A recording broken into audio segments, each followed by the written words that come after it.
Je vous emmène au 38 rue de Seine, qui est un squat à Vitry, qui est occupé par des personnes demandeuses d'asile qui sont là depuis juin 2021. On est sur un squat principalement de personnes soudanaises et tchadiennes. Il y a quand même une dizaine de nationalités africaines qui sont représentées. Et globalement, le point commun, c'est que toutes ces personnes, elles sont venues en France pour demander une protection de la France via la demande d'asile.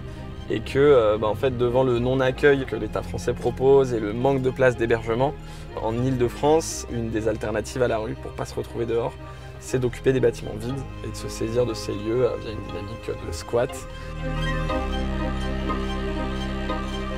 Le bâtiment, il y a eu un jugement et ça a été obtenu qu'il soit occupé pendant un certain temps parce que c'est un bâtiment qui était vide depuis des années, dont le premier coup de pioche n'aura lieu qu'en, il me semble, 2025. Les conditions de vie, elles sont quand même assez sommaires. Ça reste de l'aménagement dans des bureaux et ce qui est complexe ici, ça va quand même être l'accès à l'eau, l'accès à l'électricité. Donc nous, on vient avec des médecins, une équipe de traducteurs, de médiateurs pour faire notre veille sanitaire. Donc c'est vraiment répondre aux premiers besoins, faire un travail d'accès aux soins et d'orientation vers le droit commun pour que les gens puissent se saisir de leurs droits. Il y a les consultations, mais il y a aussi un espace juste pour être ensemble, discuter, se poser. Voilà. Et du coup, il y a médecins, psychologues, avocats, tout ça. Okay. Ça marche? On finit de s'installer. L'idée, c'est d'avoir les cabinets médicaux en place et tout en faisant ce qu'on a fait, de saluer les gens, de filer les premiers tickets de passage, etc. afin d'organiser la consulte de la manière la plus sereine possible pour tout le monde. Salam alaikum. Ma fi mushkila? La la Ma fi mushkila, ok.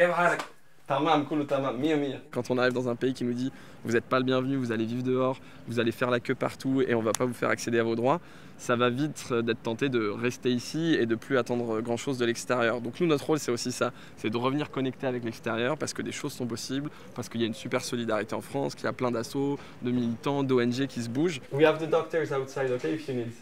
There is a lady doctor also, okay? All right, have a good day. Thank you so much.